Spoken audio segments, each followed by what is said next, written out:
Comment faire confiance au Saint-Esprit dans les moments difficiles?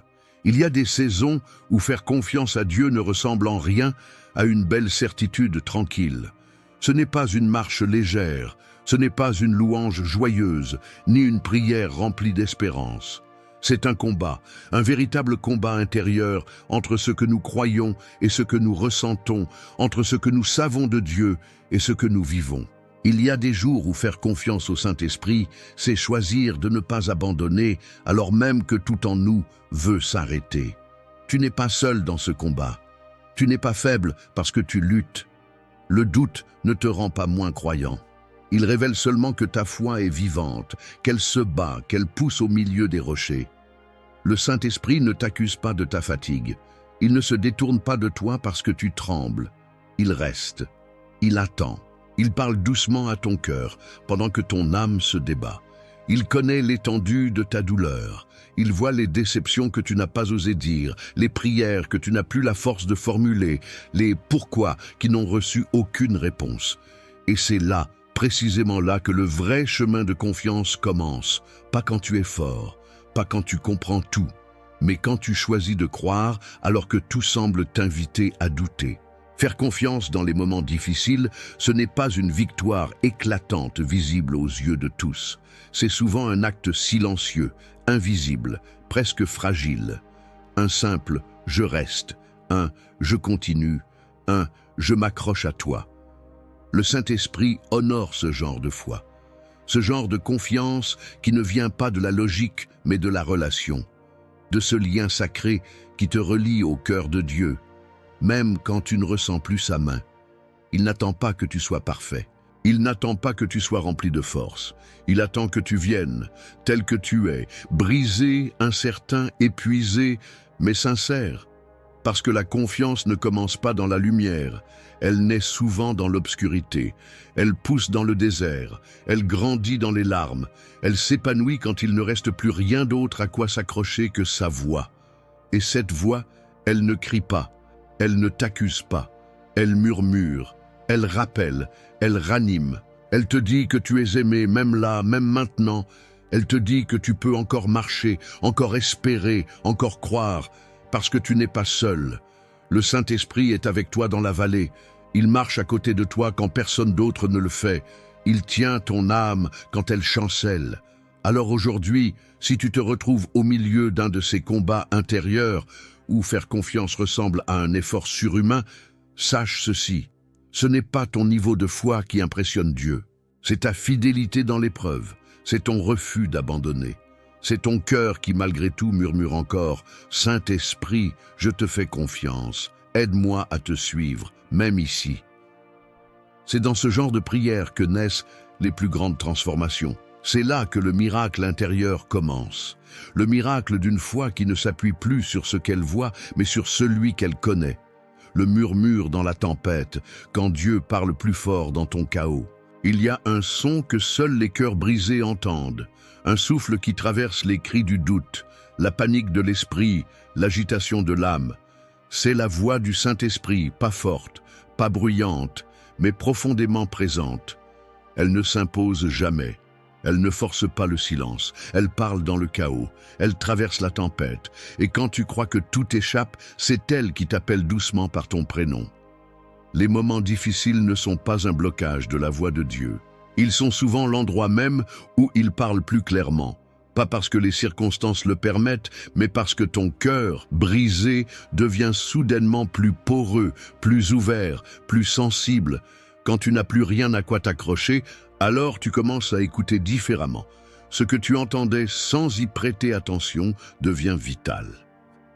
Le murmure du Saint-Esprit prend une place nouvelle.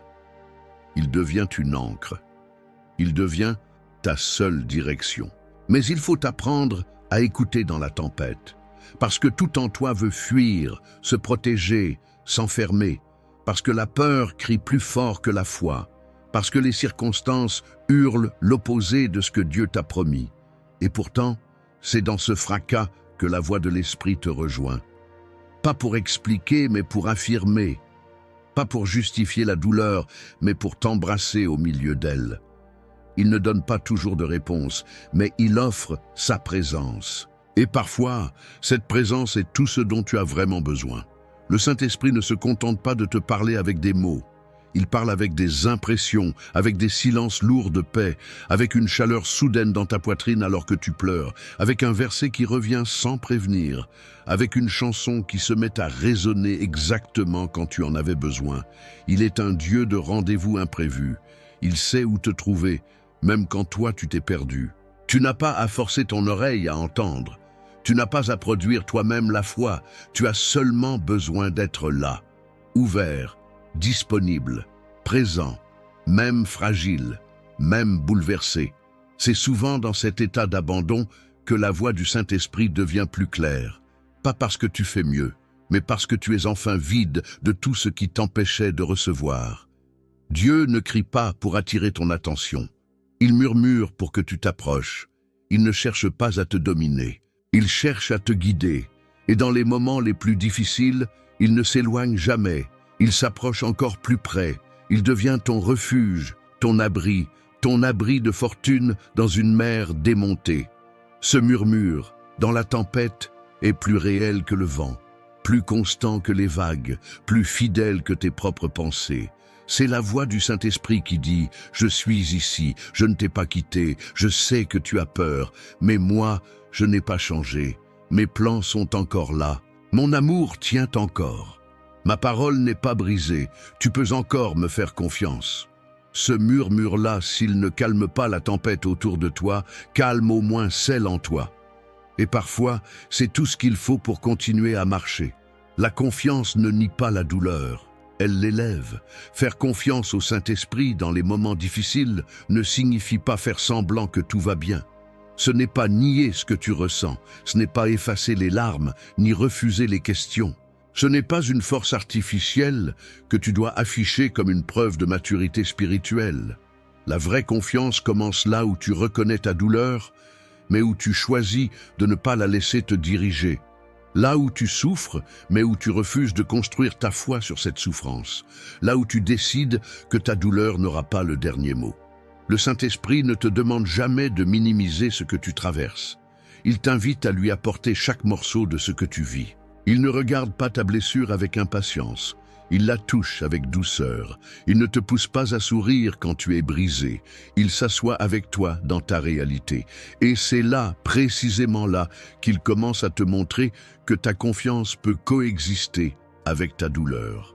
Trop souvent, on croit que la foi consiste à effacer les émotions, que la confiance parfaite est une absence totale de trouble. Mais ce n'est pas ce que l'Évangile nous montre. Même Jésus, dans le jardin de Gethsémanée, a connu l'angoisse, le trouble, la solitude. Et pourtant, il a dit « Que ta volonté soit faite ».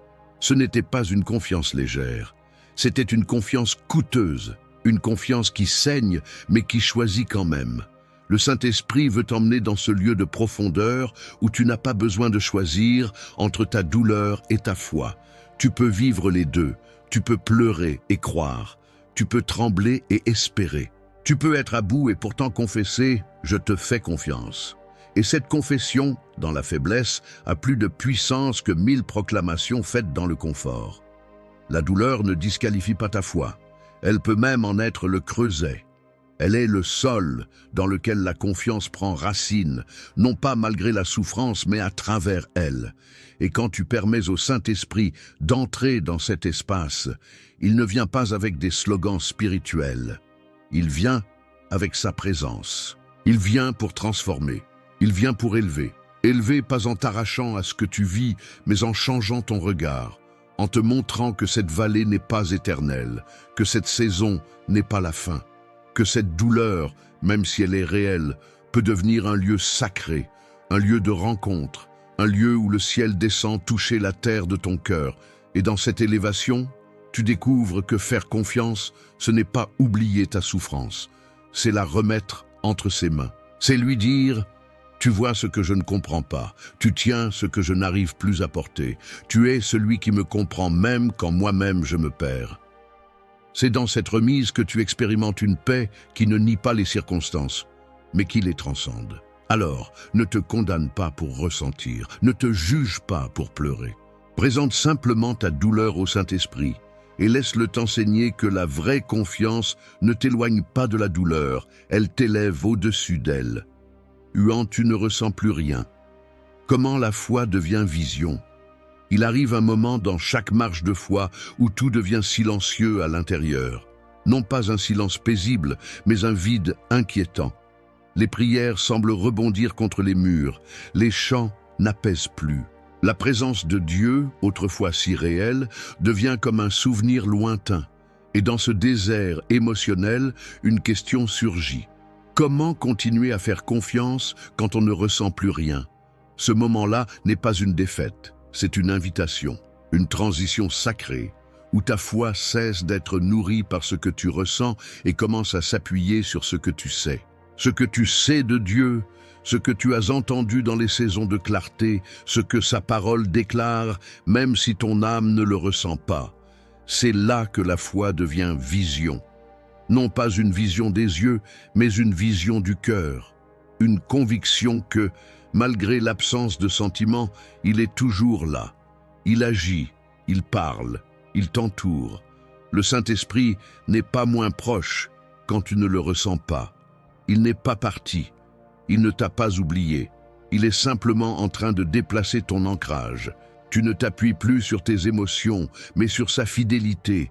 Tu ne cherches plus des sensations, tu cherches sa face. Et cette recherche, même dans le noir, est un acte d'adoration pure, une confiance nue, sans béquille, une foi qui devient maturité. Il faut oser marcher quand le cœur est vide. Il faut oser déclarer « Tu es là », même quand tout en toi doute. Il faut oser ouvrir la Bible alors qu'elle semble muette.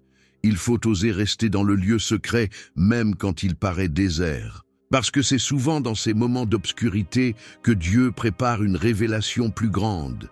Il te forme à le suivre, non pas pour ce qu'il donne, mais pour qui il est. Et dans ce désert, quelque chose de précieux naît. Une intimité qui n'a plus besoin d'émotions pour exister. Une paix profonde, ancrée non dans ce que tu ressens, mais dans ce que tu crois.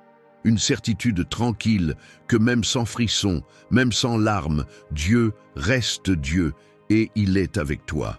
C'est dans ces saisons-là que la foi devient vision.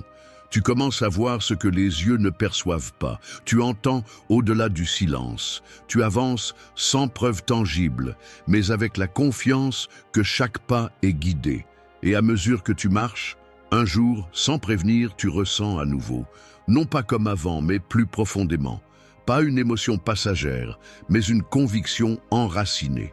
Si aujourd'hui tu ne ressens plus rien, ne panique pas, ne te condamne pas. Tu es sur le point de découvrir une foi plus grande, plus solide, plus pure.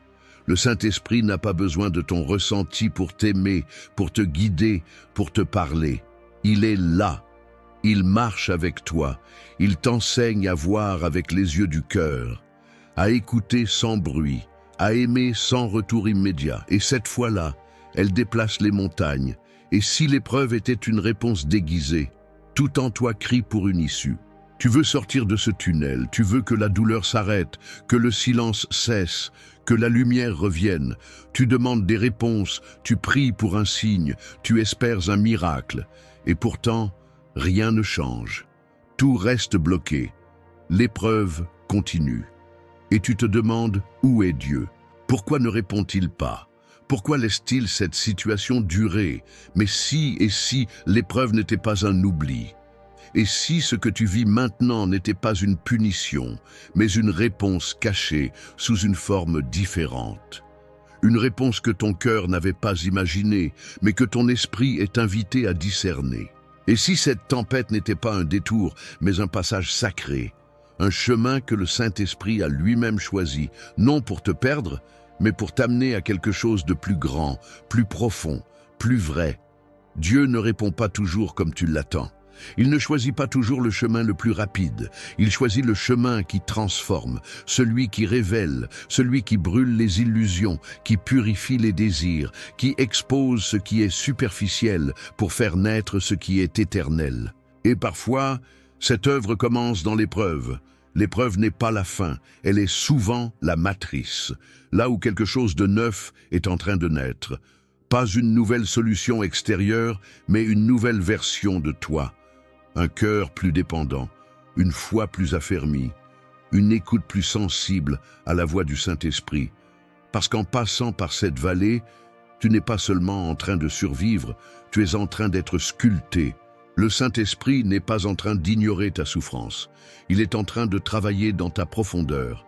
Il te révèle que ce que tu vis n'est peut-être pas le combat que tu dois fuir, mais le chemin que tu dois traverser. Il ne minimise pas ton épreuve, il l'investit, il y insuffle sa présence, il t'y forme, il t'y parle.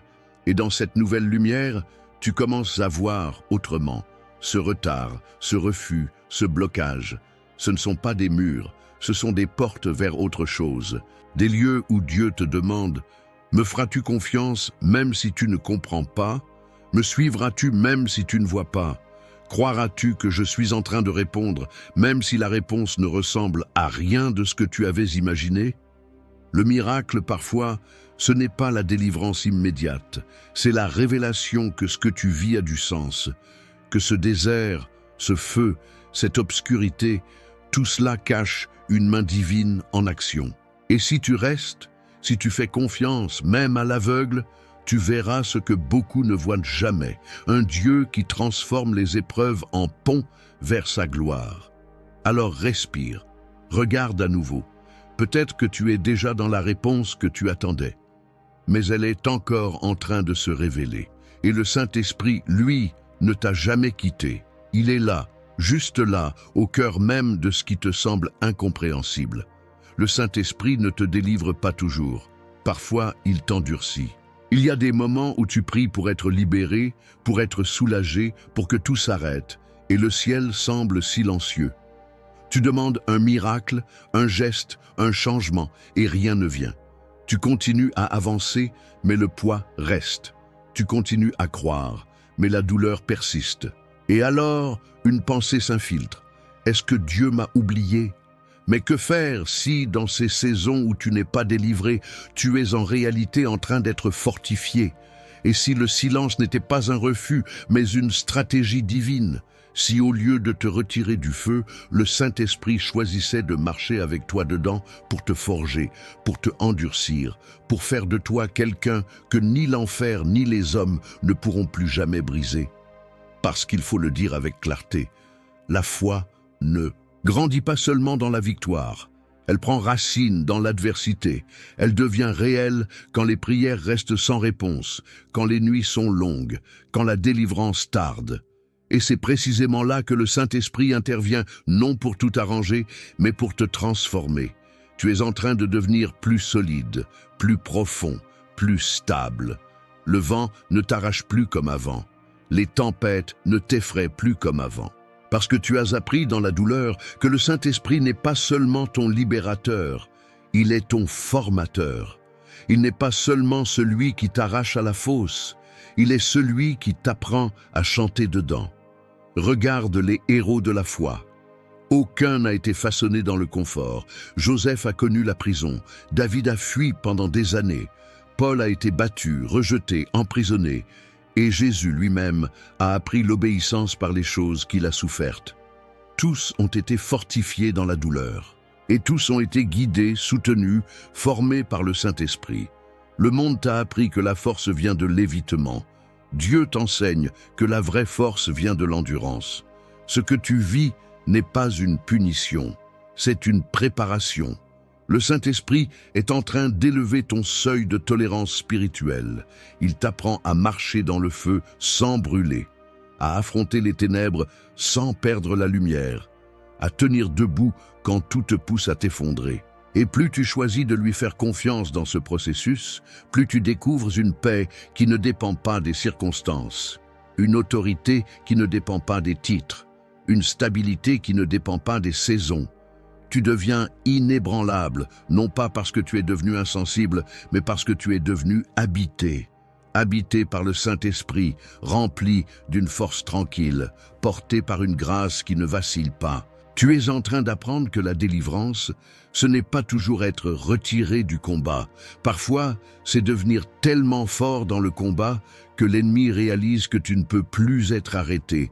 Et cela, c'est le fruit d'un travail profond, d'un feu qui ne détruit pas mais qui purifie, d'une épreuve qui ne t'efface pas mais qui te révèle.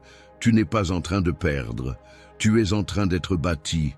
Et celui qui te forme dans le secret te relèvera en public. Quand la confusion bloque ta foi, comment reconnaître sa voix au milieu du bruit?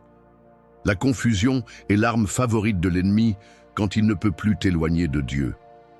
Il ne vient pas toujours en hurlant le doute, il vient en chuchotant l'incertitude. En semant des « et si », des « peut-être », des « tu n'es pas sûr », il ne t'arrache pas ta foi, il t'enrobe d'un brouillard qui rend la voix de Dieu difficile à distinguer. Et tu te retrouves là, croyant encore, mais bloqué, plein d'envie de faire confiance, mais paralysé, non par l'absence de Dieu, mais par le bruit qui entoure ton cœur. C'est dans ce brouillard-là que le Saint-Esprit te cherche. Il ne vient pas avec fracas, il vient avec constance. Pas dans les cris du monde, mais dans la paix intérieure. Pas dans les flashs de réponses immédiates, mais dans la douceur d'une présence persistante. Sa voix ne ressemble pas à la confusion. Elle la contredit. Elle ne t'embrouille pas. Elle clarifie. Elle ne te bouscule pas. Elle aligne ton cœur. Tu ne peux pas reconnaître sa voix en courant dans tous les sens. Il faut parfois t'arrêter, te taire, laisser le chaos s'apaiser en toi. Parce que le problème, ce n'est pas que Dieu ne parle plus.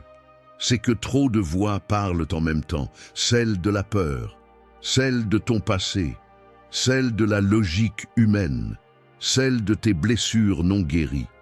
Et elles finissent par étouffer la seule voix qui peut réellement te libérer. Le Saint-Esprit t'invite à un autre rythme, pas à un silence vide, mais à un silence habité. Il ne t'oblige pas à entendre, il t'attire dans un lieu où ton âme cesse de chercher à comprendre pour commencer à écouter. Et plus tu restes, plus tu entres dans une fréquence différente, celle de la paix, celle de la conviction intérieure, celle qui ne fait pas de bruit mais qui ne bouge pas, celle qui ne crie pas mais qui marque, celle qui vient d'en haut. Apprendre à reconnaître la voix du Saint-Esprit, c'est apprendre à filtrer, à discerner, à refuser ce qui est seulement émotion, à repousser ce qui vient du trouble, à identifier ce qui apporte agitation au lieu de paix. Car la voix du Saint-Esprit, même quand elle te confronte, t'emmène vers la paix. Même quand elle te corrige, elle t'élève. Elle ne te laisse jamais dans l'incertitude destructrice. Elle t'amarre. Et plus tu te familiarises avec elle, plus tu sauras la reconnaître dans le vacarme. Pas parce qu'elle devient plus forte, mais parce que ton cœur devient plus fin.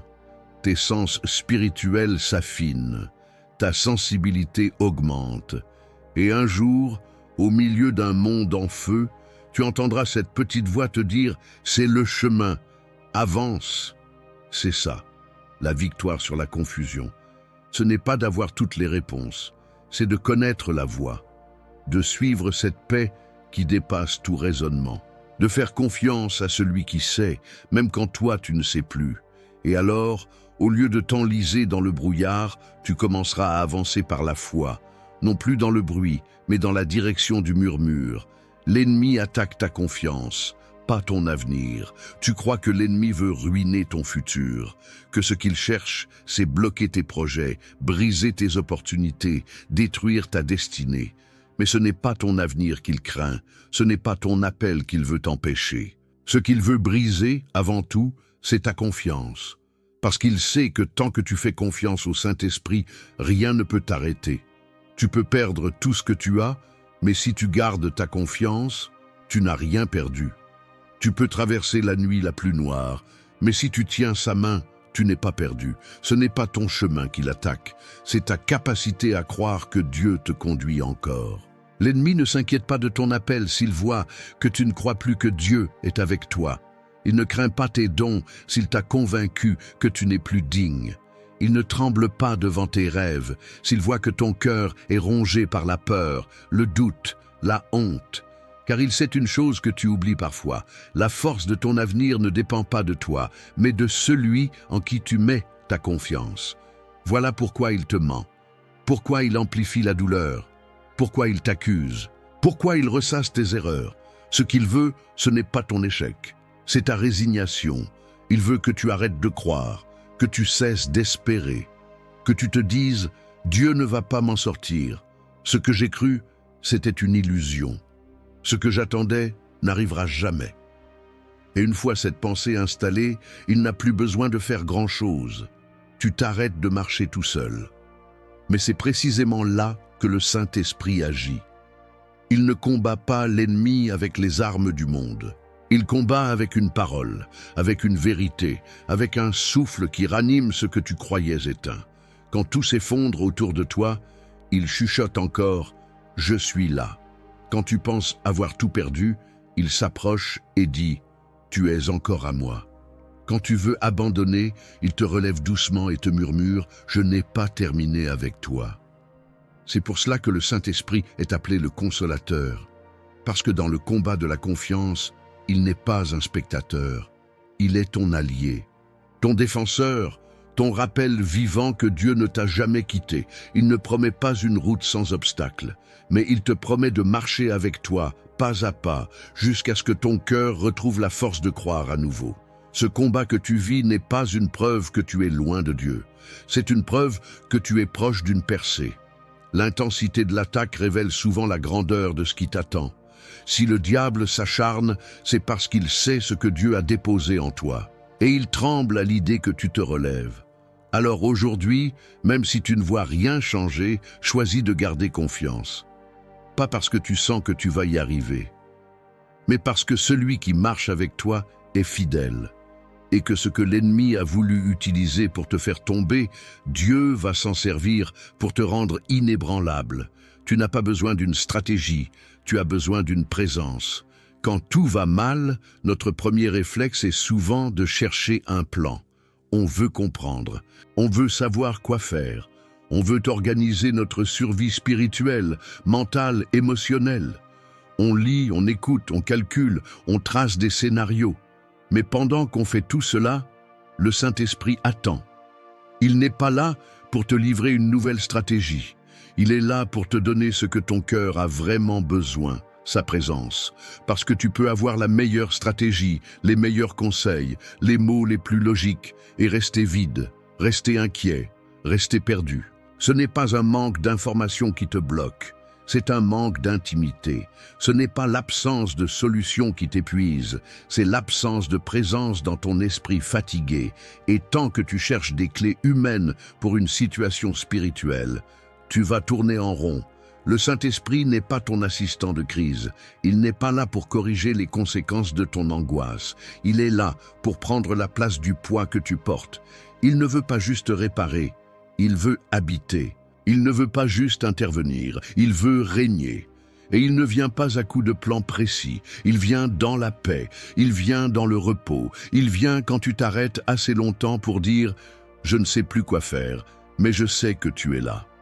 C'est ce que Jésus vivait chaque jour. Il n'a jamais paniqué, il n'a jamais agi par pression, il ne courait pas derrière des solutions, il marchait en communion. Il était toujours conduit, jamais précipité.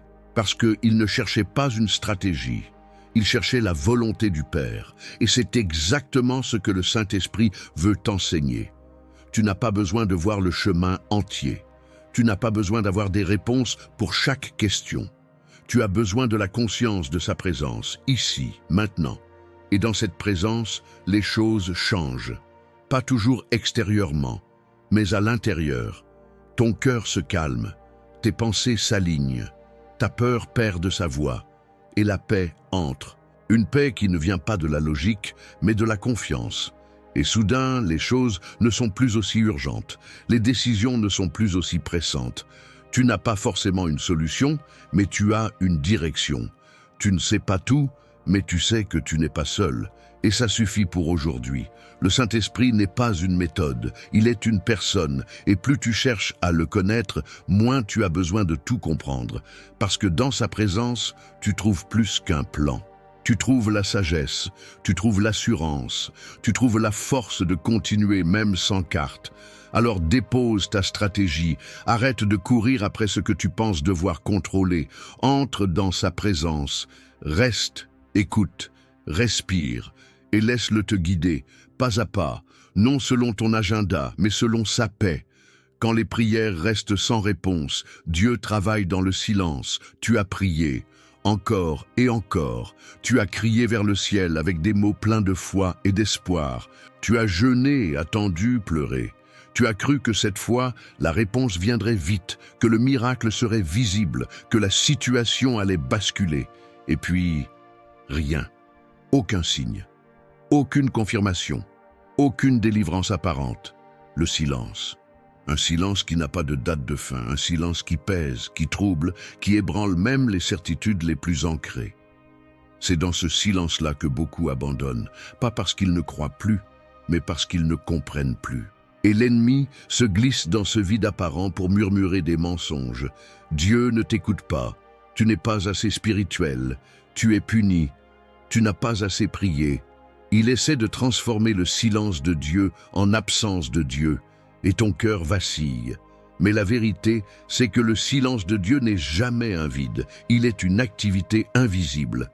Quand tu n'entends plus sa voix, cela ne signifie pas qu'il ne parle plus. Cela signifie souvent qu'il travaille plus profondément, là où tes mots ne vont pas, là où tes yeux ne voient pas. Le Saint-Esprit n'a pas besoin de bruit pour être efficace. Il œuvre dans le caché, dans l'invisible, dans l'âme. Regarde Jésus dans la tombe. 3 jours de silence total, pas de lumière, pas de mouvement. Et pourtant c'est là que la plus grande œuvre de l'histoire était en train de se faire. La résurrection ne se préparait pas dans le bruit, mais dans le mystère. Et de la même manière, ce que Dieu fait en toi pendant le silence est souvent plus puissant que ce qu'il fait dans le spectaculaire. Dans le silence, il t'ancre, il creuse des racines, il purifie ta foi de tout ce qui était basé sur le ressenti. Il t'apprend à marcher non plus par émotion, mais par conviction. Il te forme à faire confiance à ce que tu sais de lui, même quand tu ne sens plus rien. Et là, tu découvres une autre dimension de la foi, celle qui persévère sans applaudissements, celle qui reste fidèle sans explication, celle qui aime sans retour immédiat. C'est là que le Saint-Esprit te montre une facette de Dieu que tu ne peux connaître que dans le silence, sa fidélité. Une fidélité qui ne dépend pas de tes larmes, ni de tes efforts, mais de sa promesse. Il t'a dit qu'il ne t'abandonnerait jamais. Ce n'était pas une figure de style, c'était un engagement éternel.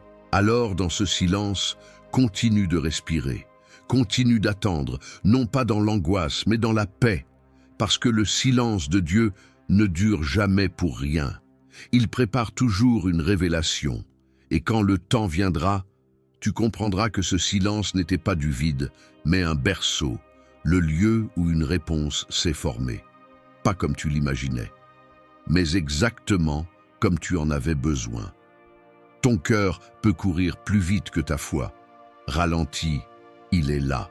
Il y a des moments où ton cœur est pressé, où ton esprit court dans toutes les directions. Tu cherches des solutions, tu veux des réponses, tu veux que les choses se passent maintenant. Les pensées s'entrelacent, l'anxiété prend le dessus et la peur s'installe. Tu cours après quelque chose, mais tu ne sais même pas exactement quoi. Peut-être que tu cherches la paix, peut-être que tu cherches la certitude, mais tout ce que tu sais, c'est que tu veux sortir de ce tourbillon, de cette confusion. Et là, dans ce chaos intérieur, il est facile de perdre de vue le plus important. Le Saint-Esprit ne t'appelle pas à courir, il t'appelle à ralentir. Il n'est pas dans la précipitation, mais dans la lenteur. Ce n'est pas dans l'agitation que tu vas le trouver, mais dans la tranquillité de ton cœur. Il y a une dynamique spirituelle puissante dans l'instant où tu choisis de ralentir. Parce que tout autour de toi veut t'entraîner, t'accélérer, te faire paniquer. Mais Dieu ne parle pas dans le tumulte, il parle dans le calme. Il n'est pas pressé, il est patient. Il ne te pousse pas à des décisions hâtives, mais il te guide pas à travers la paix et la clarté. Le Saint-Esprit t'invite à faire une pause, à prendre un moment pour respirer, pour reconnaître sa présence, à t'arrêter pour sentir la douceur de sa voix. Quand tu es en pleine tempête, la dernière chose que tu veux entendre, c'est qu'il faut ralentir. Mais en ralentissant, tu fais de la place pour lui. Tu lui ouvres un espace où il peut te parler. Tu te donnes la chance de le suivre dans sa sagesse, plutôt que de courir dans ton propre désespoir. Dans ces moments où tu sens que tout doit être réglé tout de suite, le Saint-Esprit te dit « Ralentis, laisse-moi guider ton cœur. Ne suis pas la panique, mais ma paix. » Il sait que lorsque tu te laisses aller à la vitesse de sa volonté, tu trouves non seulement des solutions, mais aussi un sentiment de stabilité qui n'existait pas avant. Ralentir n'est pas une fuite, ce n'est pas de l'inaction, c'est un acte de foi. C'est croire que Dieu est toujours plus rapide que toi, c'est reconnaître que même dans l'immobilité apparente, Dieu est en train de travailler, en train de préparer le terrain, de poser les fondations de ce que tu n'arrives pas encore à voir. Alors, même si tu as l'impression que tout va trop vite, même si tu sens la pression augmenter, rappelle-toi, ralentir, c'est permettre à Dieu de se révéler. C'est lui accorder le temps nécessaire pour que tout soit aligné selon sa volonté. En ralentissant, tu fais un pas de foi vers un avenir où chaque mouvement est guidé par sa sagesse. Tu n'as pas besoin de courir pour obtenir des réponses. Il est là, présent avec toi, et il te guidera, un pas après l'autre. Il est tout prêt. Fais confiance à ce rythme divin. Il ne manque jamais son but. Le Saint-Esprit pleure avec toi avant de te relever. Dans les moments de souffrance, tu te demandes souvent pourquoi Dieu permet que tu traverses une telle épreuve. Pourquoi tant de douleur?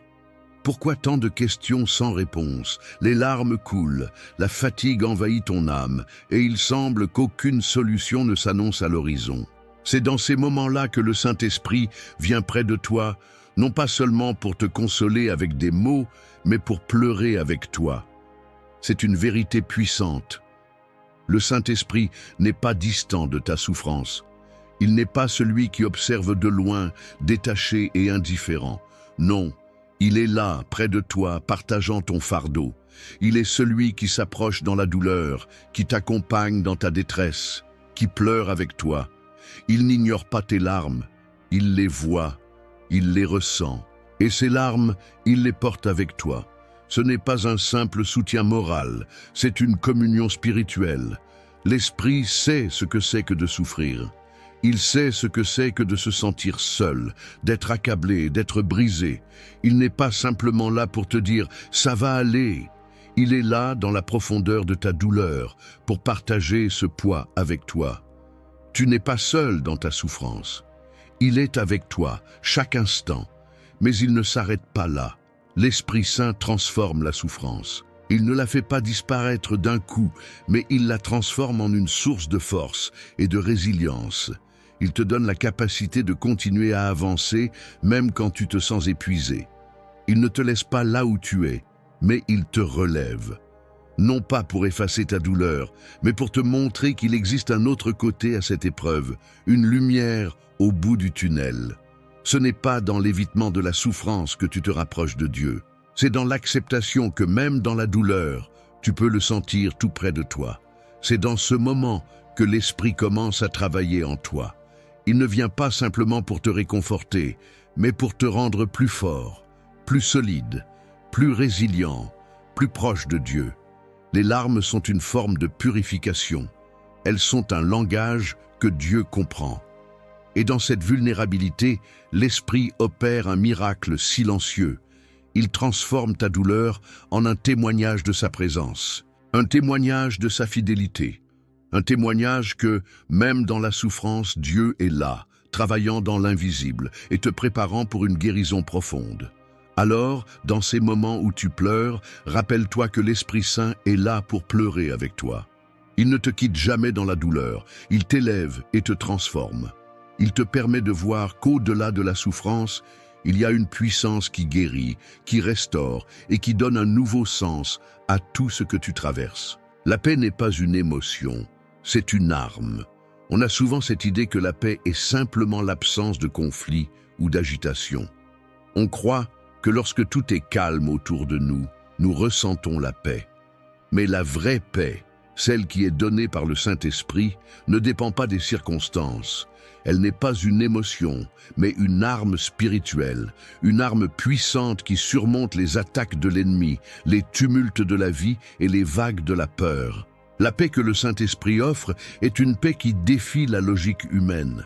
Elle ne vient pas parce que les choses vont bien, mais parce que nous avons choisi de faire confiance à Dieu même quand les tempêtes font rage. C'est une paix qui calme l'âme, qui ancre le cœur, qui nous empêche de nous noyer dans les vagues du stress et de la confusion. C'est une paix que nous choisissons de revêtir chaque jour, comme une armure spirituelle contre les attaques du diable. Quand tu traverses des moments difficiles, l'ennemi essaie de t'arracher cette paix. Il veut t'emprisonner dans la peur, l'anxiété, l'inquiétude. Il veut que tu sois submergé par la tempête intérieure, que tu perdes de vue la promesse de Dieu qui dit que rien ne peut nous séparer de son amour. Romains chapitre 8, verset 39. Mais la paix que le Saint-Esprit donne n'est pas affectée par les circonstances. Elle est inébranlable. Elle est une arme que Dieu nous donne pour tenir ferme, pour résister et pour avancer, même quand tout autour de nous semble s'effondrer. Il y a des situations où tu ne peux pas comprendre ce qui se passe. Tu ne sais pas pourquoi les choses sont si difficiles, pourquoi les réponses semblent lentes à venir. C'est dans ces moments-là que la paix du Saint-Esprit devient un bouclier. Elle ne te demande pas de comprendre tout ce qui se passe, mais elle te demande de faire confiance. Et dans cette confiance, une paix profonde envahit ton cœur. Une paix qui te protège, qui te garde stable et qui te permet de rester concentré sur ce qui est véritablement important. Ce n'est pas parce que tout est calme autour de toi que tu es en paix. Tu peux être dans une situation chaotique, avoir des problèmes à chaque coin de rue, mais avoir une paix intérieure qui défie toute explication humaine. Cette paix est le fruit de la présence du Saint-Esprit en toi. C'est la certitude que, même si les choses sont hors de ton contrôle, Dieu est toujours en contrôle. Cette paix vient de la compréhension que Dieu a un plan, que tout ce qui se passe dans ta vie a un but et que rien ne peut te séparer de sa grâce. Quand tu choisis de faire confiance au Saint-Esprit dans les moments difficiles, tu choisis de revêtir cette paix. Tu choisis de marcher avec la certitude que, même dans la tempête, tu es protégé. Cette paix est ta force, elle est ta défense. Elle est ton ancre dans un monde qui souvent semble sans stabilité. Dans les moments de lutte, choisis la paix. Ne laisse pas le bruit du monde, les doutes et les peurs te voler cette arme précieuse. La paix du Saint-Esprit n'est pas juste un sentiment agréable. C'est une arme spirituelle qui te permet de tenir ferme, de traverser les tempêtes et de sortir victorieux. Le miracle est dans la marche, pas dans la destination. On a souvent cette idée qu'un miracle doit être un événement spectaculaire, un instant instantané où tout change d'un coup. Nous attendons un moment décisif, un éclair de lumière, un signe visible, une solution rapide. Mais Dieu nous montre, à travers l'Esprit Saint, que souvent le miracle ne réside pas dans l'instant où tout semble se transformer, mais dans la manière dont nous marchons, un pas après l'autre, dans la foi. La réalité, c'est que les miracles ne sont pas toujours instantanés. Parfois, Dieu ne nous donne pas la réponse tout de suite. Parfois, ce qu'il attend de nous, c'est que nous continuions à marcher, à avancer, même quand nous ne voyons pas encore la fin du chemin. C'est dans cette démarche de foi, dans cette confiance que nous mettons un pied devant l'autre, que le miracle se fait. Ce n'est pas la destination qui compte, mais chaque pas que nous faisons, guidés par le Saint-Esprit. Pense à l'histoire de Moïse et des Israélites devant la mer Rouge. Il n'y avait aucune possibilité évidente de traverser. L'océan était là, gigantesque et infranchissable. Mais Dieu n'a pas agi tout de suite. Il a dit à Moïse, « Lève ton bâton et avance ». Le miracle est survenu quand ils ont marché dans l'obscurité de l'incertitude, croyant que Dieu ouvrirait la mer, sans savoir comment cela se produirait. Chaque pas qu'ils ont fait dans la foi a rapproché le miracle. C'est souvent dans les moments où nous pensons que rien ne va se passer, que Dieu travaille. Il ne faut pas toujours attendre une révélation éclatante ou une solution instantanée. Parfois, il nous appelle à faire un premier pas, puis un autre, dans la confiance. Et c'est au fil de ces pas que Dieu opère. L'Esprit Saint nous guide à chaque étape, nous montrant où mettre le pied, comment avancer avec assurance. Le miracle se construit sur notre foi persistante, pas sur nos attentes d'une solution immédiate. Marcher dans la foi signifie accepter l'inconnu, accepter que le chemin soit flou au début, mais plus nous avançons, plus Dieu nous révèle son plan. Chaque pas est une confiance renouvelée, chaque mouvement dans la foi est un miracle en soi. Ce n'est pas la destination finale qui compte le plus, mais l'engagement quotidien à marcher avec Dieu, à suivre son esprit, à croire que, même sans voir, nous sommes sur le bon chemin. Alors, même si tu ne vois pas encore la mer se séparer, continue de marcher. Même si les vagues semblent infranchissables, continue de faire un pas après l'autre. Le Saint-Esprit est là pour guider chacun de tes pas. Le miracle n'est pas dans l'attente passive, mais dans l'action constante de la foi. À chaque mouvement, Dieu travaille. À chaque pas que tu fais, il transforme. Le miracle se trouve dans ta marche. L'acte ultime de confiance, Saint-Esprit, même ici, je te fais confiance. Il y a des moments dans la vie où il semble impossible de continuer. Les épreuves semblent insurmontables, les blessures trop profondes, les questions trop nombreuses. Dans ces moments-là, la tentation est grande de perdre confiance. On se demande si Dieu est encore là, si ses promesses sont vraiment pour nous, si tout ce que nous avons cru peut encore tenir face à la tempête. C'est précisément dans ces moments-là que la confiance atteint son sommet. Pas lorsque tout va bien, mais quand tout semble s'effondrer. C'est ici, dans le creux de notre douleur, que nous devons faire un acte de foi radical. Saint-Esprit, même ici, je te fais confiance. Ce n'est pas une confiance facile, ce n'est pas une confiance fondée sur la logique ou sur ce que l'on peut voir. C'est une confiance qui transcende la compréhension humaine. C'est un acte de foi pur, un acte de renoncement total à notre propre volonté et à notre propre compréhension, pour remettre notre vie entre les mains de Dieu. Il ne s'agit pas de comprendre pourquoi cela arrive, mais de faire confiance à celui qui est plus grand que nos souffrances. C'est là, dans cette décision radicale, que la véritable transformation se produit. Le Saint-Esprit, dans sa douceur et sa puissance, ne te laisse pas là où tu es. En choisissant de lui faire confiance, tu ouvres la porte à la guérison, à la paix, à la force intérieure. Il est le consolateur qui ne te quitte pas dans ta douleur, mais qui te relève doucement, pas à pas. Il n'agira pas toujours comme tu l'imagines, mais il agira toujours avec sagesse et amour, et surtout, il agira à travers toi. Ce moment de confiance est un point de bascule. Ce n'est pas un renoncement à la douleur, mais une remise de contrôle. Ce n'est pas une fuite de la réalité, mais une acceptation profonde de la souveraineté de Dieu sur toute chose. C'est reconnaître que, même lorsque tout est brisé autour de nous, Dieu est toujours fidèle, toujours présent, toujours capable de nous redonner la force de continuer. Le Saint-Esprit, dans sa bienveillance, te guide à travers les ténèbres. Il te donne la paix que le monde ne peut pas comprendre. Et dans cet acte ultime de confiance, tu ne fais pas simplement un pas de foi. Tu fais un saut dans l'inconnu, en sachant que, peu importe les résultats, Dieu est avec toi. Et il ne t'abandonne jamais. Aujourd'hui, face à la douleur, à la confusion, au silence, dis cette prière avec foi. Saint-Esprit, même ici, je te fais confiance. Fais ce choix et regarde la transformation qui commencera à s'opérer en toi, à travers toi. Le miracle est dans ta confiance.